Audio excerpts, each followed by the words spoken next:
नमस्कार साथियों, मैं हूं हृदेश और एक बार फिर मैं आया हूं आपके सामने एक वीडियो लेके। जो आज आप देख रहे हैं एसआईआर चल रहा है और एसआईआर को लेके बहुत से लोग चिंतित भी हैं। और एसआईआर से जुड़े जो नोटिफिकेशन आ रहे हैं, लोगों के पास नोटिस पहुंच रहे हैं, ये तो जो नोटिस को लेके लोग बहुत घबराए हुए हैं। बहुत से लोग परेशान हैं, कोई डॉक्यूमेंट्स में दिक्कत आ रही है या डॉक्यूमेंट्स नहीं लगा पा रहे हैं, या जो डॉक्यूमेंट्स की लिस्ट है। तो मैं इसलिए आप उन सबको बताना चाहता हूं कि वो बिल्कुल भी इसलिए परेशान मत हो। तो उसमें कोई ज़्यादा खास डॉक्यूमेंट नहीं है, जो नॉर्मल डॉक्यूमेंट हैं वही मांगे जा रहे हैं। और ये डॉक्यूमेंट की जो लिस्ट है वो 13 डॉक्यूमेंट हैं जो इसमें मांगे जाएंगे। और इसमें 13 में से आप कोई किसी एक को एक डॉक्यूमेंट है, किसी एक को 2 डॉक्यूमेंट है, किसी एक को 3 डॉक्यूमेंट है। तो करीब 4 कैटेगरी बनाई गई हैं। तो 4 कैटेगरी में आप कोई ना कोई डॉक्यूमेंट दे के आप एज ए नोटिस का जवाब दे सकते हैं। अब बात करते हैं कि नोटिस किसको आया है। जिनका नोटिस जो आया है वो उन लोगों के लिए आया है जिनका नाम मतदाता सूची में जो उन्होंने नीचे डिटेल भरी होगी माता पिता की, वो उनको 2003 में नहीं मिल पाई। क्रम संख्या जो उन्होंने भरी होगी, जो भाग संख्या भरी होगी, तो वो उनको नहीं मिल पाई, इसलिए उनको नोटिस जारी किया गया है। उनको डिटेल वो नहीं मिल पाई। तो इसके लिए उन्होंने जो उस नोटिस का जवाब देने के लिए लोगों के पास नोटिस पहुंच रहे हैं। मैं आपको बता रहा हूँ, ये इस तरह के नोटिस पहुंच रहे हैं जो आप ये देख रहे हैं। ये नोटिस का ही प्रारूप है जो आप देख रहे हैं। तो ये नोटिस का जवाब देने के लिए उन्होंने 13 डॉक्यूमेंट की लिस्ट भी दी गई है। 13 डॉक्यूमेंट जो हैं इसमें मैं आपको दिखा रहा हूँ। ये 13 डॉक्यूमेंट इसमें ये लिस्ट में है, आप देख सकते हैं। पहले तो मैं आपको बता दूँ कि 4 कैटेगरी जो ECI के द्वारा, इलेक्शन कमीशन ऑफ इंडिया के द्वारा जो बनाई गई हैं, और ये इसमें इन कैटेगरी के हिसाब से ही आपको डॉक्यूमेंट देने हैं। तो पहले इस कैटेगरी को आप देख लीजिए। इसमें 4 कैटेगरी हैं।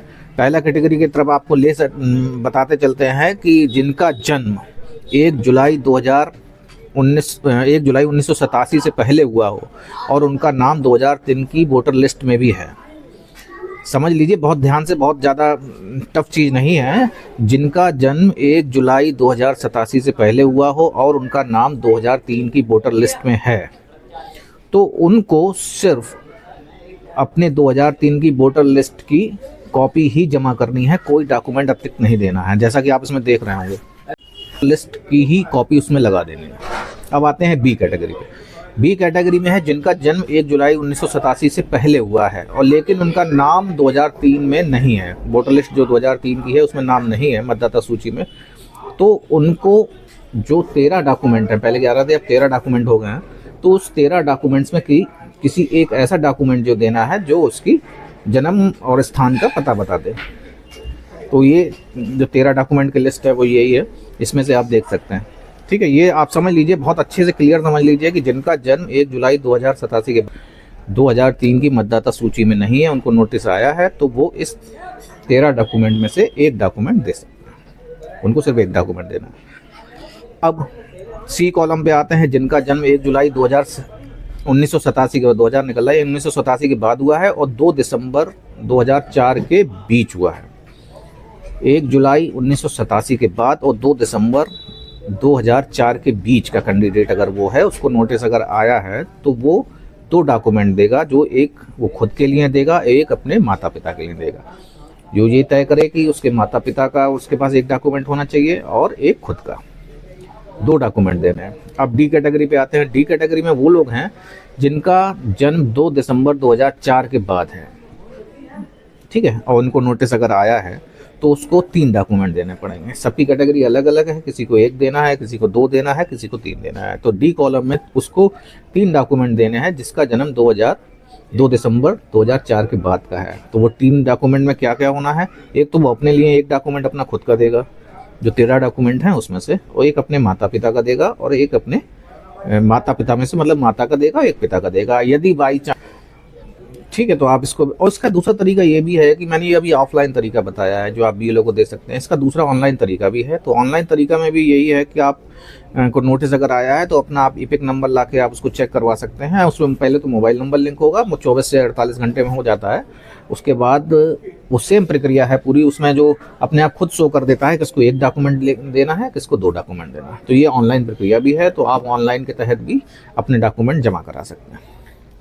अब बात यह है कि ये 13 डॉक्यूमेंट कौन कौन से हैं। तो अब हम आपको ले चलते हैं 13 डॉक्यूमेंट की तरफ।